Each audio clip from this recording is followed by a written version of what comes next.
ನಿಲ್ದಾಣದ ಕಡೆಗೆ ಹೊರಟಿರುವ ರೈಲಿನ Hyderabad Express University Station, Netaji Bhavan.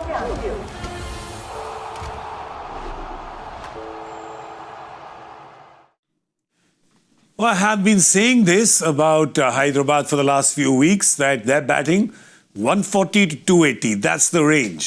When they have a good day, they can go up to 280. But when they have a day like they've had today, it's around 140. You're watching Voltas presents Cricbuzz Live. I'm Gaurav Kapur. With me, Bhattacharjya and Pommie Mbangwa. They have finished their 20 overs at 143 for 8. And, I mean, people will find it surprising when I say that they've done well to get up to 143. Yeah. It's a good thing I went with the 139 is what they're going to get then. That's right. That was your score guess. I've decided to shave 100 runs off everyone's score guess, and then you get it right. But what a dismal batting performance from their top order today, Joy.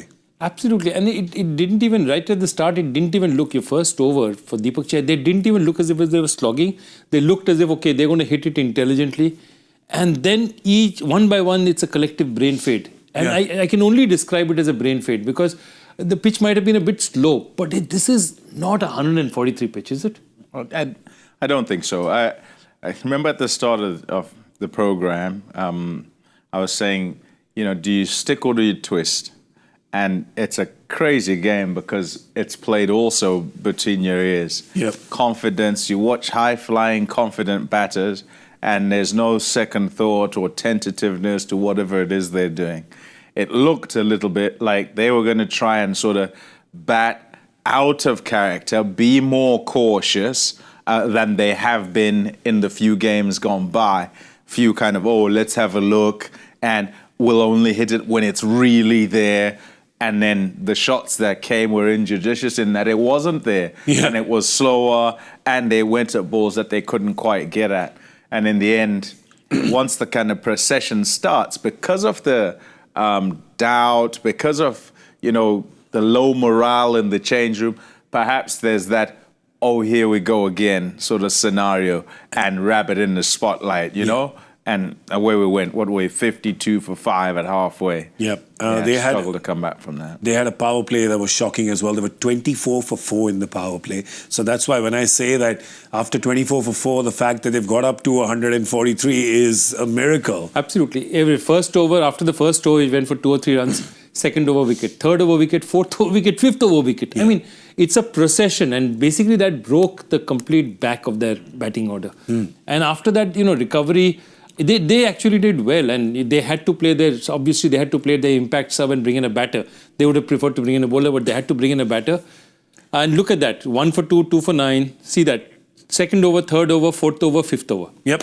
Ninth over, fifth wicket gone, and after that is just basically rescue. It was a march past. It really was. I mean, the top order today was like a house of cards, and Mumbai was like a gust of wind, and it was just scattered all over the place. But the bottom layer was standing, and that was Klaasen and Manohar, their impact sub.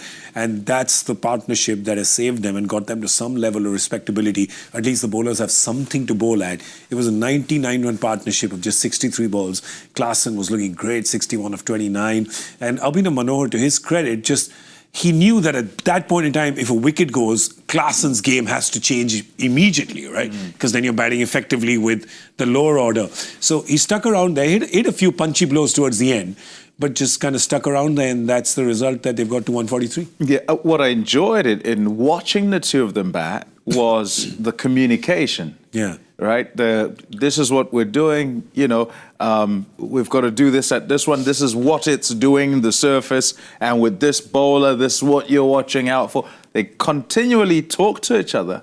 And you're sitting there watching it, just sort of wondering, can there be a bit more of that earlier on, please? Yeah. With all the others who sort of turn up first up. Can there not be a kind of a thinking that, you know what, walk out there, smash it, put them on the back foot, let's see how it goes.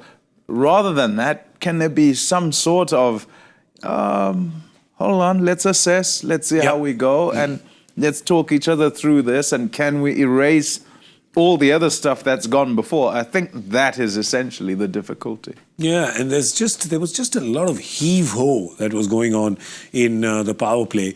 And then there's the most inexplicable bit that has happened, and I think I want to talk about that first before we talk about how good Klaasen was or Manohar's big sixes. It's what happened with Ishan Kishan. He was just, nobody appealed, and he walked. Let me give you the sequence of events, because the sequence of events is very important in this case. So the sequence of events it's a really strange sequence of events. Normally what happens? Somebody, ball is caught, or, there's an LBW appeal, the bowler goes up first. So who happens first? The bowler goes up, the fielder normally follows him, the batter may react or not react, and the umpire reacts. This is the order. Okay? Yeah. In this case, it's a caught behind we're talking about, which is down the leg side. Down the leg side. Context. And we see no contact. It could have been contact, it couldn't have been. You can't catch with the naked eye. Pommie caught it. Pommie catches it first off. Actually, the first guy to react is not the umpire. It's the batter. He starts walking. Yeah. The batter starts walking. The umpire starts putting up his hand. Then Hardik is shouting at them, appeal. And then the appeal happens. The last thing that happens literally is the appeal. Yeah. And then they pat him on the head for being a good boy. Then the replay comes and we see he hadn't touched the ball. Yeah, it's not even a minute spike where it could be. Yes. And normally with batters is if they get that really tiny spike, Snicko is erring on the side of caution almost, right? You're like, dude, that's not touched, and it's showing some spike because it could be the sound. In this case, nothing. So which means there can't even be a doubt. So I don't know what has happened there, because when you're playing it down the leg side, usually the keeper's the first one to see it, because the bat is covering the ball for the bowler, right? So the keeper just collects it and he's on his way. Yeah, it's after he sees Hardik that he reacts. There's no appeal. He's not even looking. There's not even a question. And also, look, a keeper. What was our first doubt? Okay, maybe it hadn't hit here. It's hit him on the back leg on the thigh pad. Yes, nothing. Zero. So sound. There's also one bit that occurs there which is important, and sort of in the whole beginning sequence is that I think it's Abhishek who's at the other end, who kind of says to him, where are you going? Like, don't just go.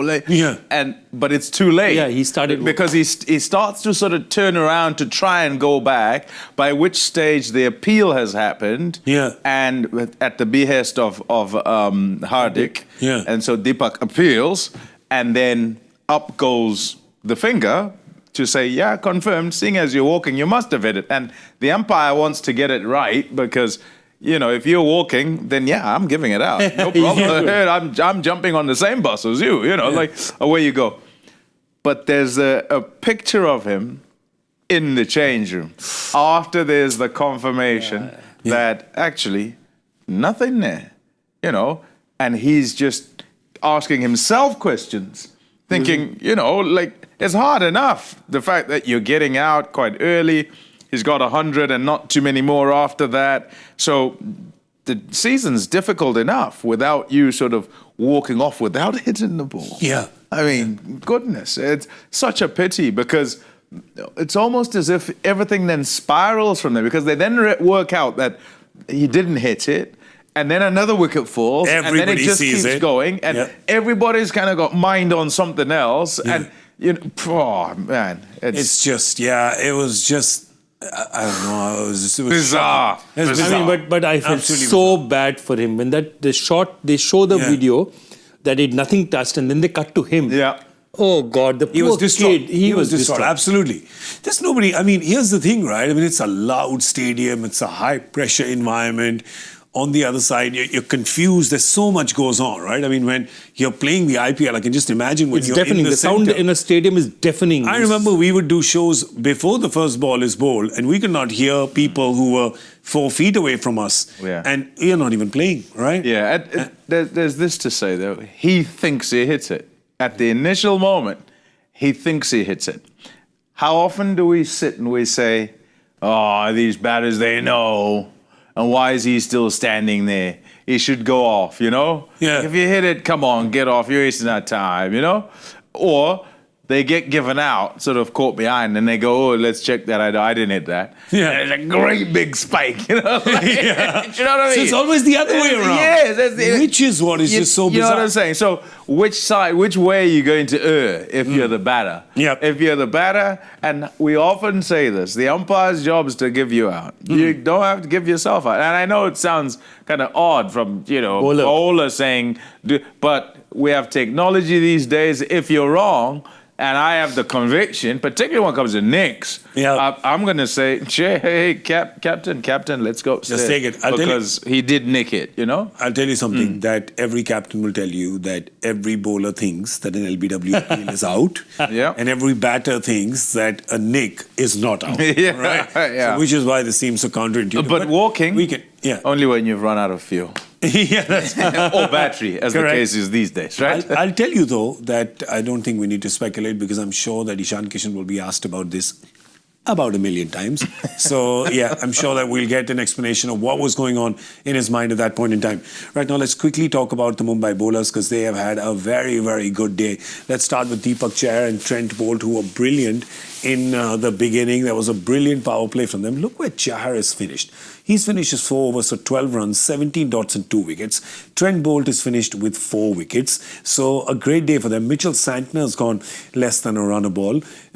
It's not every day that you see Jasprit Bumrah being expensive, but he got his 300th wicket in T20s. Yeah, that happened. Vignesh Patur bowled the 1 over and was subbed out. So he's had a tough day at work. Tough day at work, and Rohit had to actually field for a bit, looking around, What is all this? Do we have to field as well? Was that in my contract? Let me check my contract again. What is this game? What is this game of peasants? Why are we running around, tilling the land?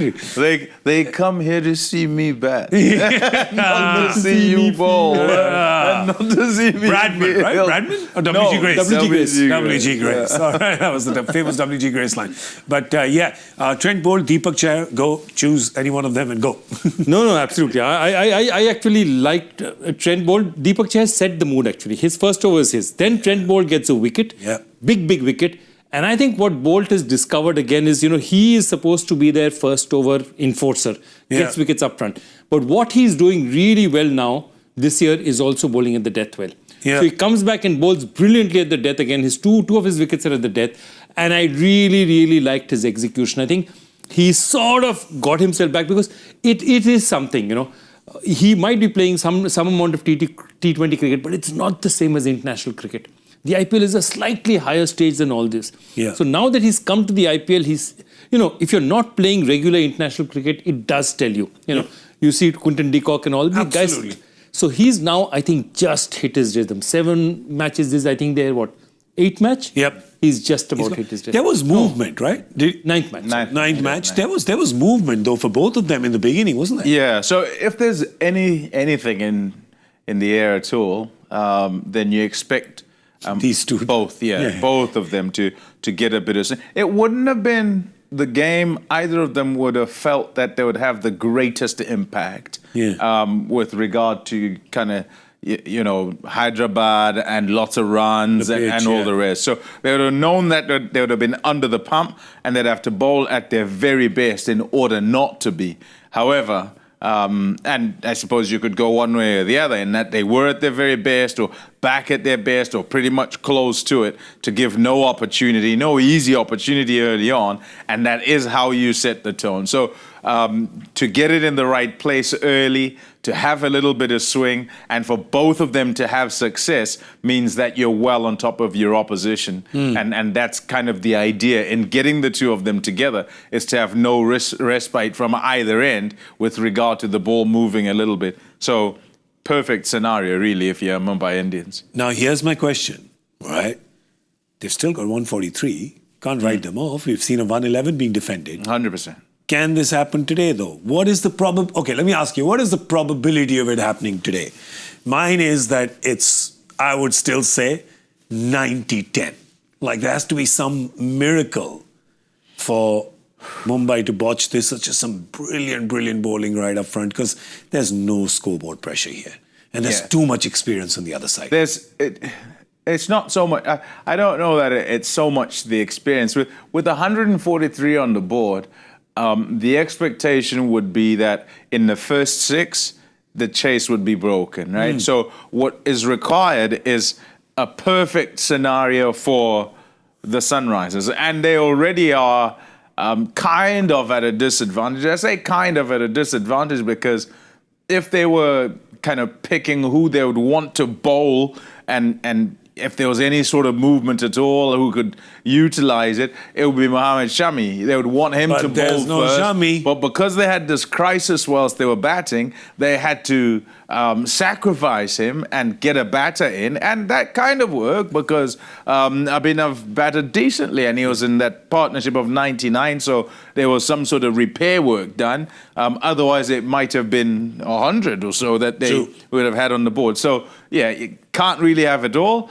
And now it's up to others, or Nadkat and everybody else, to come into the attack, Cummins, and it must go perfectly. If it doesn't, then take it. That's it. Low probability here for them. They'll really have to play out of their skins and have to do to Mumbai what Mumbai did to them, which is you don't need to get 3-4 wickets in the power play because it's a long batting lineup. It's a good batting lineup. There's Mumbai one. I guess smart money's on them getting this and getting this quick.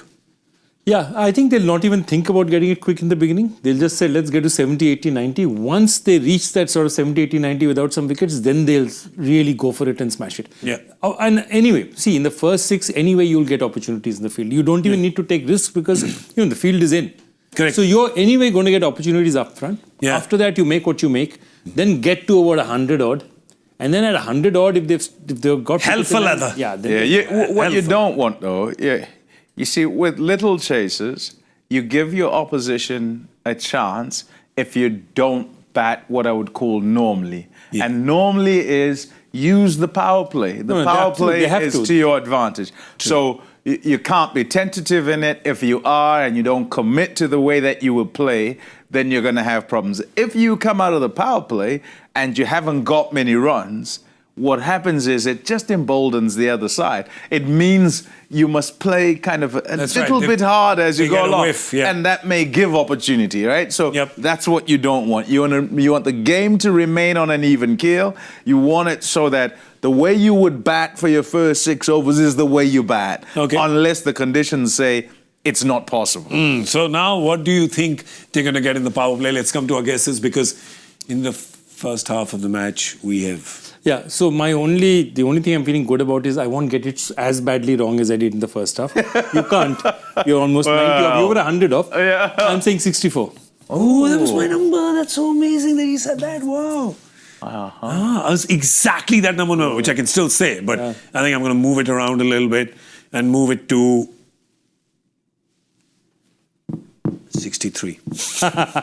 That's far. You moved really. I got a feeling. I got a feeling. I'm going 52. That low? What's happened? I'm going low. Talk to me. What's happened? I'm just thinking. All right? There'll be a couple of wickets. I think there'll be a couple of wickets. I think there'll be a couple of wickets. I think, he's influencing me. He's trying to push you down. Getting influenced. Are you thinking? Or maybe I'm just stalling to see how much has been going. I'm just trying to see what's happened so far. 5 balls have been bowled. I'm sticking to my number. Yeah, I'm going 52. Yeah. You're looking very dubiously at him. Yeah, I'm just saying, I don't know. What do you know? What do you know? What do you know? All right, that's all we have time for. Thank you for watching Voltas Presents Cricbuzz Live. We'll see you in the Cricbuzz Combox. That's at the 10 over mark. Let's see if Mumbai can do this easy or can Hyderabad get their own back. Thank you for watching. Bye-bye.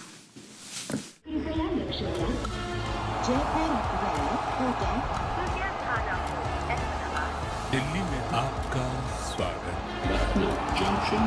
ನಿಲ್ದಾಣದ ಕಡೆಗೆ ಹೊರಟಿರುವವರೇ Hyderabad Voltas Express Railway Station, Netaji Obot.